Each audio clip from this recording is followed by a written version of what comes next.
Hi, today's assignment uh, will be to cover a meeting between the Cebu provincial government and the Archdiocese of Cebu to discuss the next steps to recover four pulpit panels taken from the Heritage Church of Boljoon in southern Cebu in the late 1980s.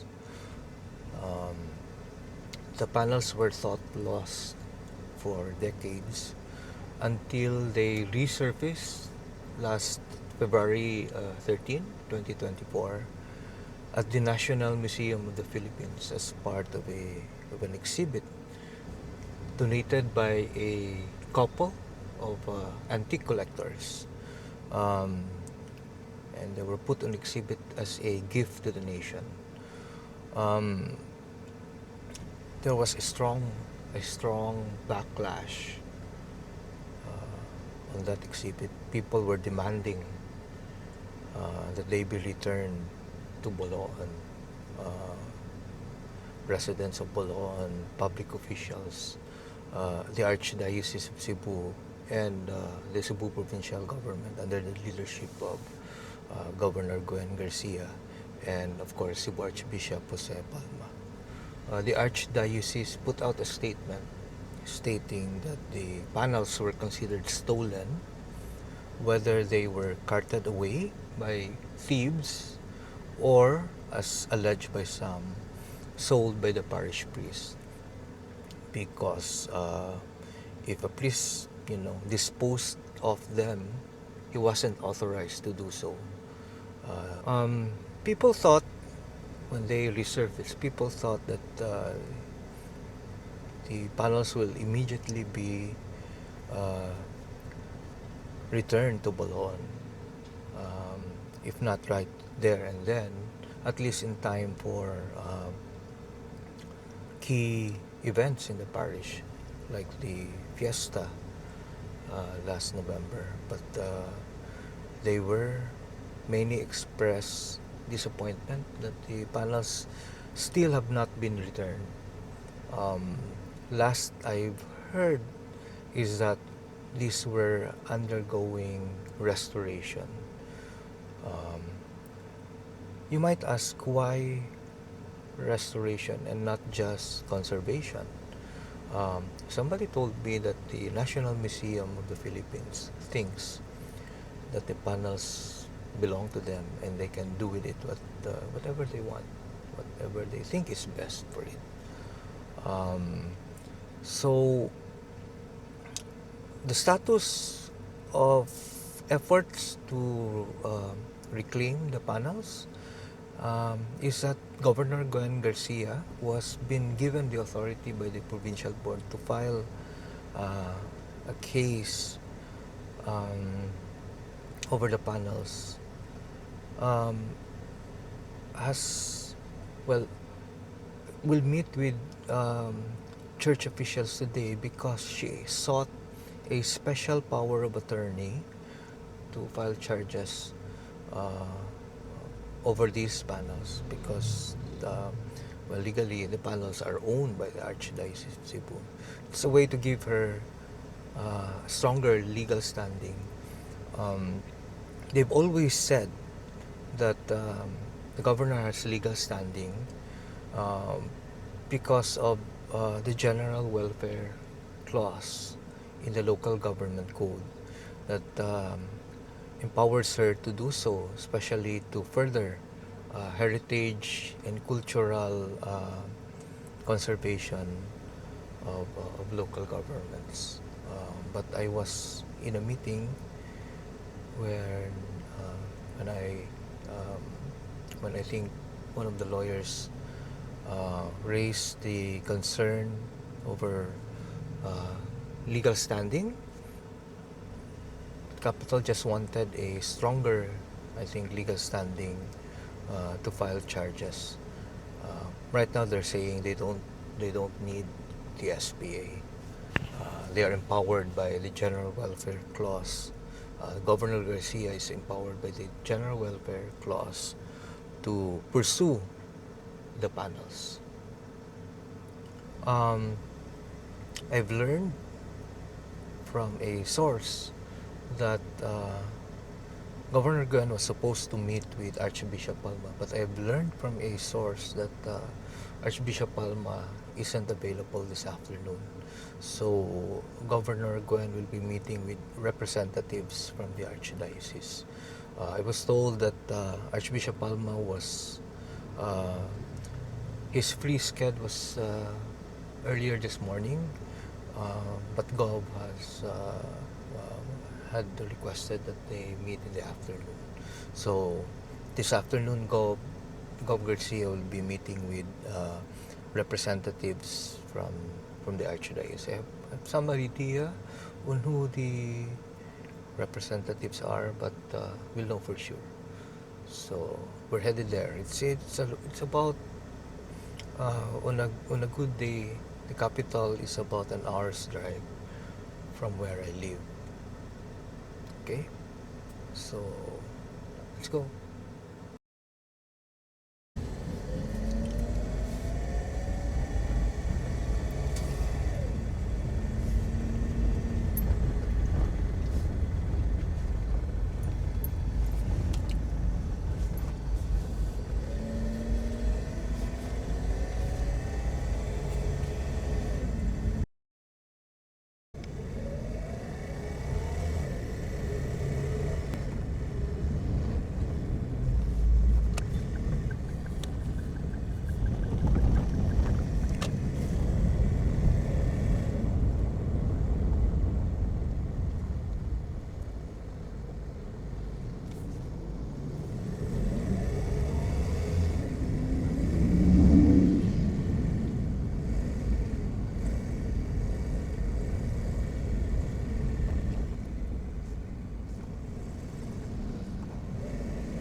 As you can see, you have buntings all over the place. We're on Mango Avenue,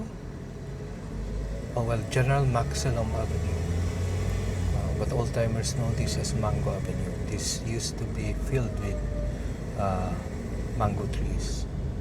So Cebu City is festive right now. It is a week before Sinulog, the grandest festival in the Philippines, I'm told. It celebrates the feast of the Holy Child Jesus, the Santo Niño de Cebu. So that's Fuente Osmeña, which means we are just a few minutes away from the venue of the meeting.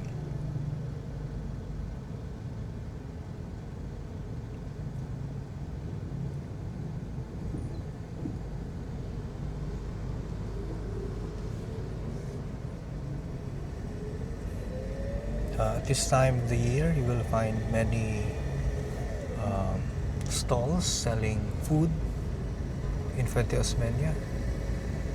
It's for the Sinulog. This area is part of the route of the Grand Parade. There are two parades or processions. The one on Saturday afternoon is the religious procession, and the one happening the entire day of Sunday is the Grand Parade, the civic aspect of the celebration.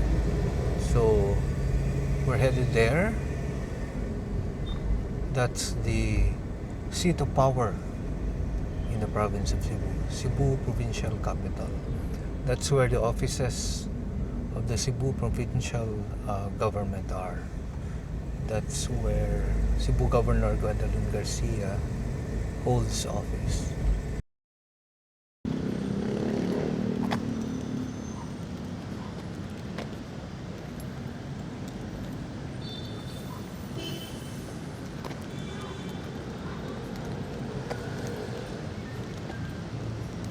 Nalas gob.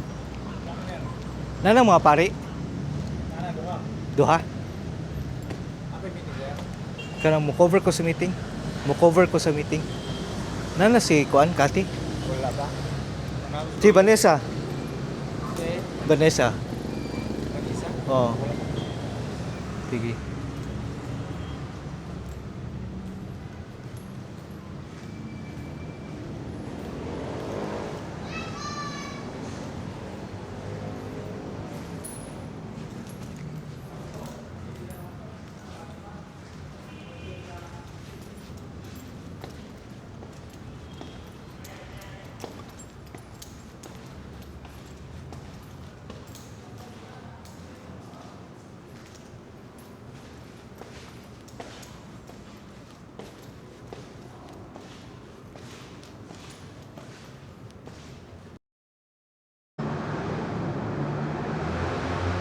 This seems like a good spot to take a photo of the governor going up on her way to the meeting.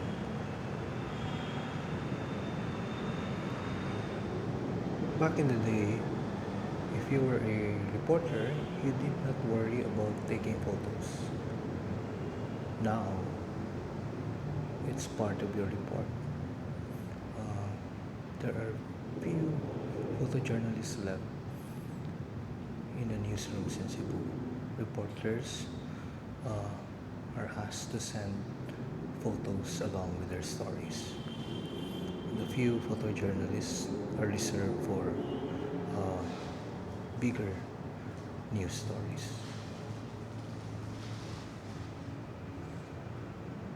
This is a replica of the Murillo Velarde map of the Philippines.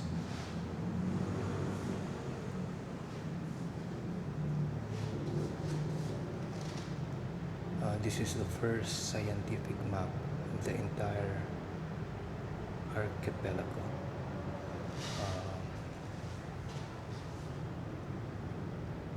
As you can see, there are side panels flanking the map, each panel containing vignettes depicting scenes of people and places in the Philippine archipelago.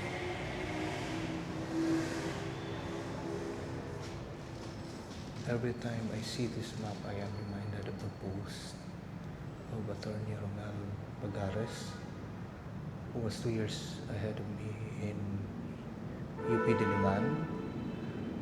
He was a journalist, then he became a lawyer.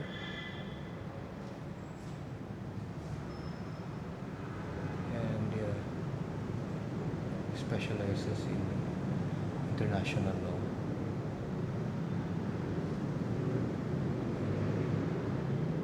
Every time someone claims that his map was integral to our arbitral ruling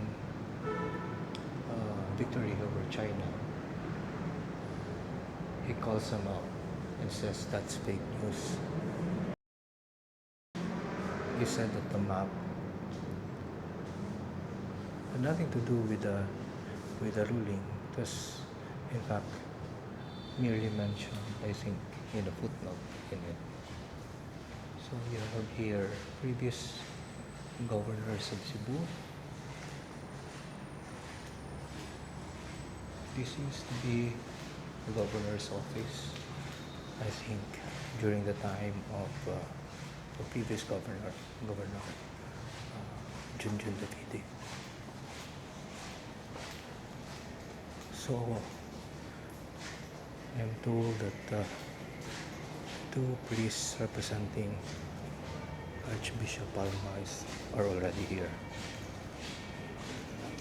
The governor is still on her way.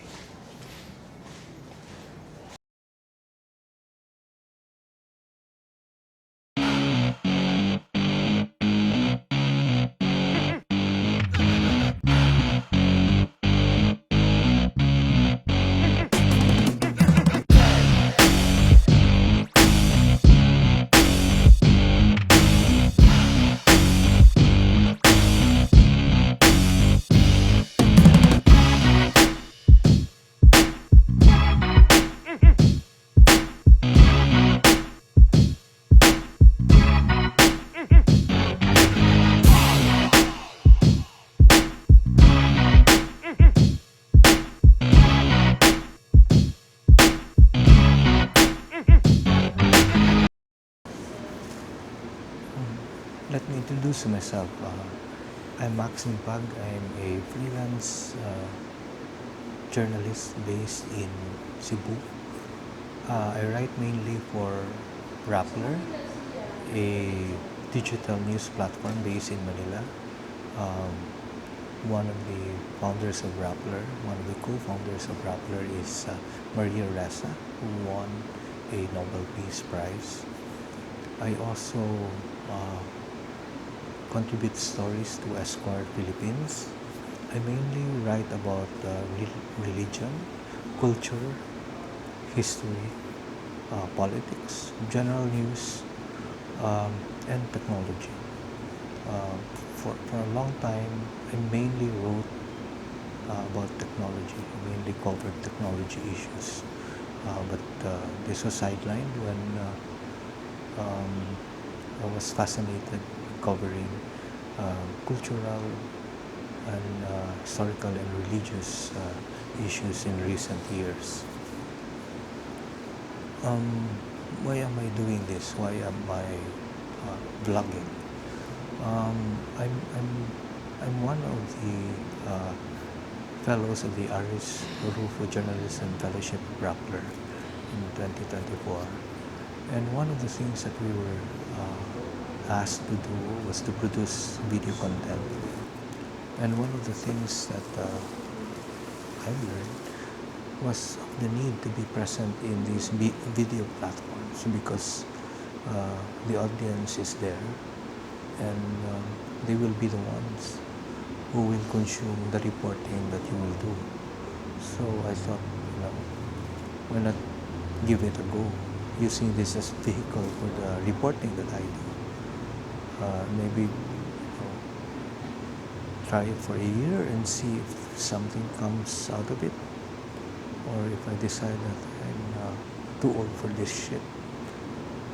But I hope you could join me as I try to build a new community, a platform for myself for the reporting that I do.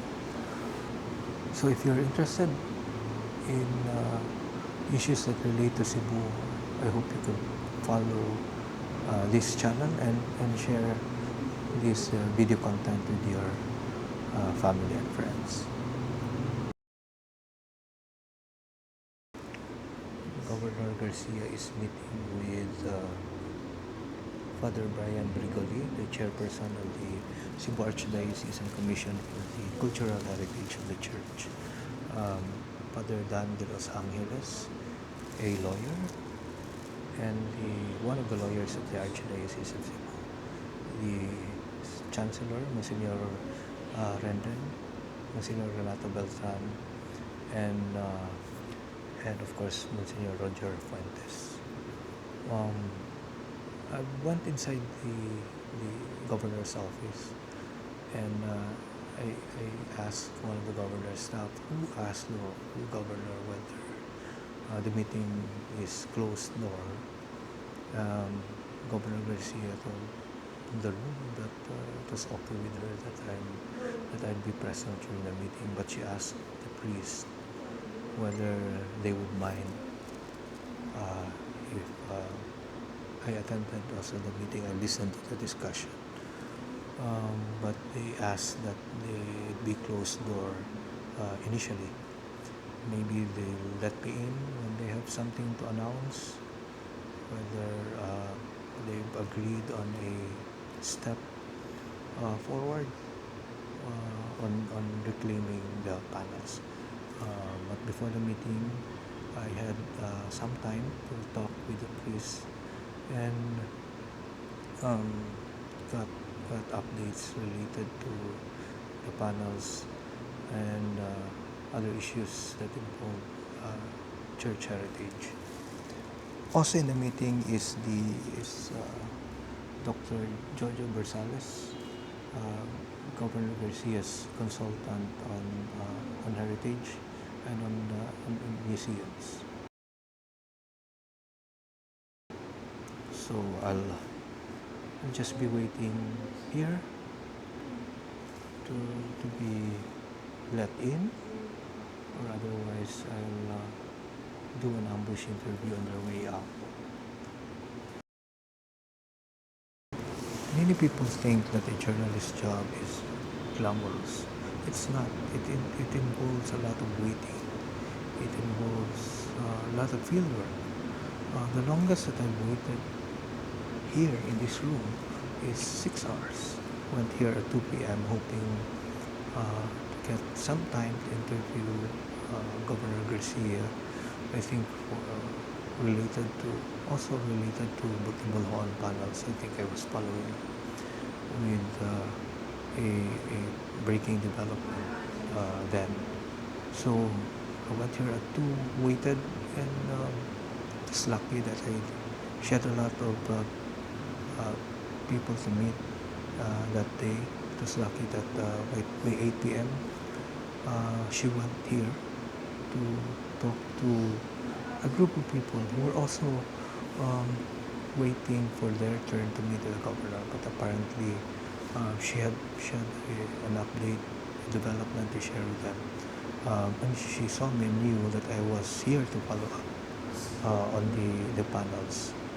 Um, and we had a short talk. I got my short interview. Got my story for that day.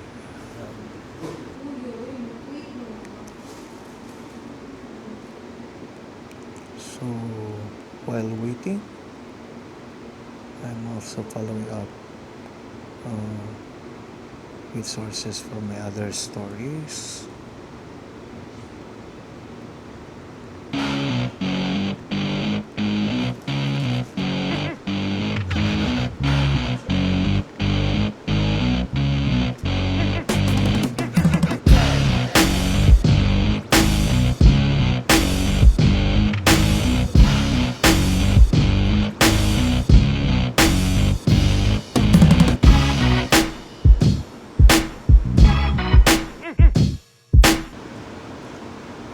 I'm the only reporter here right now. Um, Back in the day, this would be a scoop. I could, sit on the story, work on it for a day or two, and when it comes out, it would still be an exclusive because nobody else is here to get the story. But the reality is, nowadays, you also have to compete with, in a way, with the PIO units of government agencies, local government units, and even public officials themselves. So here in the capital, for example, they have a strong Cebu news team that covers meetings of the governor, projects of the capital. So they're also covering the meeting, and they can scoop me by publishing their story first, by uploading their video report first. So that means I can't sit on this story. Uh, I have to write it as soon as I can. I could also just break it first by sending a photo report or posting it on my social media account to break the story. That in a way at least gives you an opportunity to to to being the first to report on the issue. So that can be a way.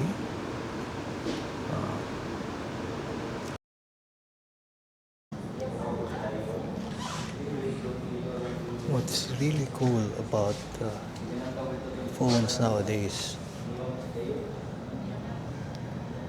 like the iPhone, which has 5x zoom,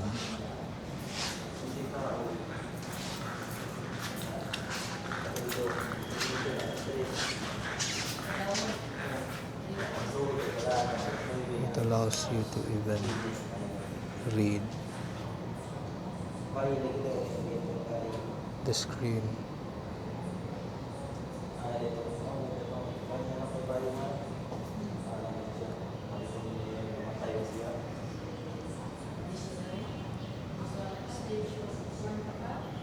The iPhone with its 5x zoom allows you to read what is projected on the screen inside the meeting room. So I'm still waiting for the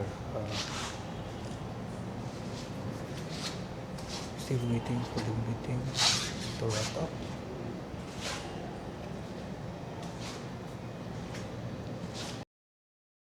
So the meeting between Governor Garcia and the representatives of the Archdiocese of Cebu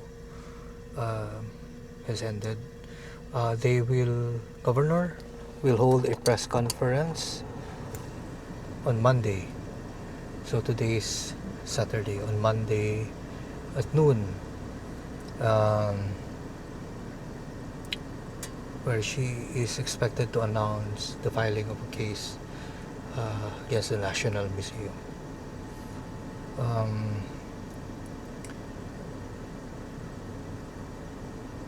In our previous talks with the governor, she said that asserting ownership of the panels by the church is important, and filing a case is important because it will set a precedent for all the other religious items stolen from heritage churches in Cebu. So after this case is filed, it will trigger action on the recovery of a tabernacle, also from Boljoon, offered for 400,000 but sold for 1.4 million, and two retablo saints stolen from Dalaget, Santo Tomas de Villanueva and San Juan de Sagon. This case that the province will file will set a precedent for also going after all those items that were auctioned off by a gallery based in Manila. Governor Garcia has already talked to the owner of that gallery, and who, in my interview with him, expressed willingness to help the province and the church recover the items. So that's it for this story assignment. I'm planning to post an update on my blog on this development, but I'd likely wait until Monday, so that the story that I will write uh, will be more in depth than what I currently have right now, because it was just a short interview. The governor was scheduled to I think for another appointment, and the priest also did not want to be interviewed. They begged off. So we'll know more on Monday. Till then, I hope you can follow my channel and share uh, my vlog updates. See you.